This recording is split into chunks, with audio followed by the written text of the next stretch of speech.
ডাউল রান্না করার আগে না আমি অনেকক্ষণ ধরে ভিজিয়ে রাখি, এতে করে হয় কি তাড়াতাড়ি সিদ্ধ হয়ে যায়। তো ভিজিয়ে রেখে দিয়েছিলাম, তারপরে ধুয়ে সিদ্ধ করে পানি দিয়ে দিয়েছি, লবণ, হলুদ আর কাঁচামরিচ। ডালটা চুলায় হতে থাকবে আর আমি ততক্ষণ ঘরের সমস্ত কাজ শেষ করে ফেলবো। আজকে ভাবলাম আমি আমার হাজব্যান্ডের ড্রয়ারটা গুছিয়ে দিব। তো এই গেঞ্জিগুলা কিন্তু উনি পরে না, তো এই জন্য এই গেঞ্জিগুলা বিছিয়ে দিয়েছি নিচের পাটে। আর সমস্ত গেঞ্জি বের করে ভাঁজ করে নিলাম। কয়েকদিন ধরে ভাবছি যে ড্রয়ারটা গুছিয়ে দিব, তো আজকে ভাবলাম যে করেই ফেলি। আর রান্না চুলায় দিয়ে বসিয়ে দিয়ে কিন্তু অনেক কাজ করা যায়। তো এই যে এইভাবে ড্রয়ারটা আমি গুছিয়ে রাখি, এরকম করে রাখলে হয় কি অল্প জায়গার ভিতরে অনেক বেশি রাখা যায়।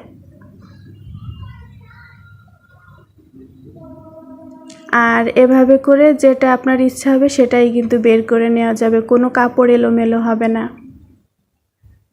তারপরে আমি বিছানার চাদর চেঞ্জ করে নিলাম আমার ছেলেরটা, ওরটা আজকে আমি পরিষ্কার করে দিব। সংসারের কিন্তু কাজের শেষ নেই, টুকটাক কাজ করতেই থাকবো আমি দুপুর পর্যন্ত। তো তারপরে আমাদের বিছানাটা একটু ভালো করে ঝেড়ে বিছিয়ে দিব।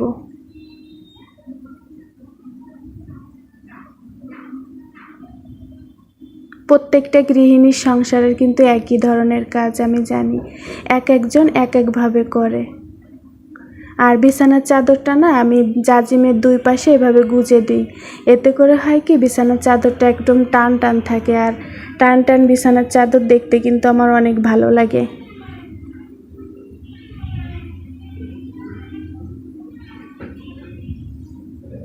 আসসালামু আলাইকুম সবাইকে, আমি মিতা আছি আপনাদের সাথে। কেমন আছেন সবাই? আশা করছি দেশে প্রবাসে যে যেখান থেকে বসে আমার ভিডিওটি দেখছেন, আল্লাহর অশেষ রহমতে সবাই ভালো আছেন এবং সুস্থ আছেন। আলহামদুলিল্লাহ, আমিও আল্লাহর রহমতে আমার পরিবারের সাথে অনেক বেশি ভালো আছি। এই তো আমার বিছানার চাদরটা গোছানো হয়ে গেল, এখন আমি বালিশগুলা রেখে দিলাম। আর এরপরে আমি ঘর ঝাড়ু দিয়ে দিব। আর এর আগে কিন্তু ফার্নিচারগুলো আমি মুছে নিয়েছি। ঝাড়ুটার না একটু সমস্যা হয়েছে, যার কারণে একটু ঝুঁকে ঝাড়ু দেওয়া লাগতেছে। আজকে অফিস থেকে আসার সময় নিয়ে আসবে, আমি বলে দিয়েছি।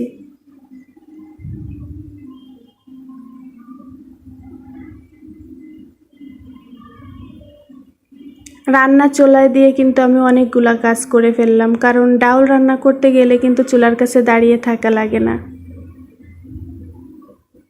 ঘরটা ঝাড়ু দিয়ে ফেলেছি, এখন আমি ঘরটা ভালো করে মুছে নিব। জানি না এখন পর্যন্ত কেউ আমার সাথে আছেন কি না, যদি থেকে থাকেন তাহলে প্লিজ একটা লাইক দিয়ে দিবেন। আপনার একটা লাইক কিন্তু আমার ভিডিওটি আরও অনেকের কাছে পৌঁছে দিতে সাহায্য করবে। আর আপনি যদি আমার পরবর্তী ভিডিও দেখতে চান তাহলে প্লিজ প্লিজ প্লিজ আমার চ্যানেলটি সাবস্ক্রাইব করে নোটিফিকেশন অন করে যাবেন, তাহলে আমি যখনই ভিডিও আপলোড করব আপনার মোবাইলে নোটিফিকেশন চলে যাবে আর আপনি কিন্তু চাইলেই সেটা দেখে নিতে পারবেন।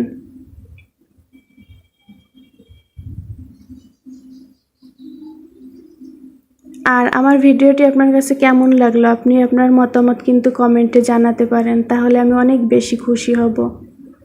এই তো ঘরটা মুছে আমি মশারি আর বিছানার চাদরটা ভিজিয়ে দিলাম। আপনার একটুখানি সাপোর্ট কিন্তু আমাকে আমার কাঙ্ক্ষিত লক্ষ্যে পৌঁছে দিতে অনেক বেশি সাহায্য করবে। তো কাজ করতে করতে এখন দেখলাম যে ডাউলটাও হয়ে গিয়েছে, এখন আমি বাগার দিয়ে দিলাম। এক পিস আম দিয়েছিলাম, সেইটুকার ভিডিও করা হয় নাই। আম ডাল খেতে আমার ভীষণ মজা লাগে, গরমের দিন তো আম ডাল হলে কথাই নেই। আর রান্না করব পটল ভাজি করব আর আলু ভাজি করব। পটল মাছের মতো করে কেচে নিয়েছি, আর আমার ছেলে পটল খাবে না, ওর জন্য আলু দিয়ে দিলাম। এখন আমি লবণ হলুদ দিয়ে ভালো করে মেখে নিব।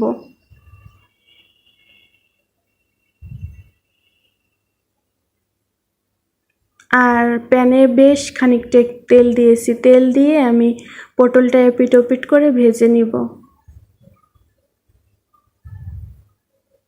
এভাবে পটল ভাজি করলে কিন্তু ভীষণ মজা হয় খেতে, একবার হলেও খেয়ে দেখবেন।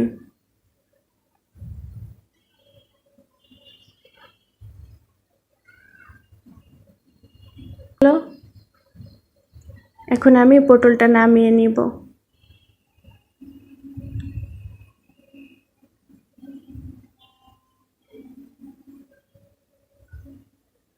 এভাবে করে কিন্তু আমি আলুগুলাও ভেজে নিয়েছি। আর এখন কাঁচামরিচ আর পেঁয়াজ দিয়ে ভেজে তারপরে একটু রসুন বাটা দিয়ে দিলাম, আর সাথে দিয়েছিলাম লবণ, হলুদ আর ধনিয়া জিরা গুঁড়ো। আর মশলাটা কিন্তু আমি অনেকক্ষণ ধরে কষে নিব, কারণ রসুনের একটা স্ট্রং স্মেল থাকে, ওই স্মেলটা না যাওয়া পর্যন্ত কিন্তু কষিয়ে নিতে হবে। যখন মশলার উপরে তেল চলে আসছে তখন আমি পটল আর আলুটা দিয়ে দিলাম। আর এই তরকারিটা না একদম শুকনো শুকনো গা মাখা হবে, খেতে ভীষণ মজা হবে কিন্তু।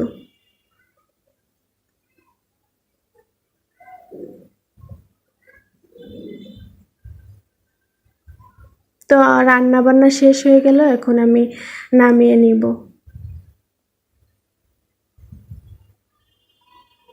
আমার কথার মাঝে অনেক ভুল ত্রুটি হচ্ছে, প্লিজ আপনারা ক্ষমা সুন্দর দৃষ্টিতে দেখবেন আর একটু সাহায্য সহযোগিতা করবেন, ছোট বোনটাকে এগিয়ে নিয়ে যাবেন। এই তো আমার রান্না বান্না শেষ হয়ে গেল। আম ডাউল, পটল ভাজা, আলু ভাজা আমাদের আজকের দুপুরের। তো আমার আজকের ভিডিওটি এ পর্যন্তই থাক। সবাই ভালো থাকবেন, সুস্থ থাকবেন। আল্লাহ হাফেজ, আসসালামু আলাইকুম।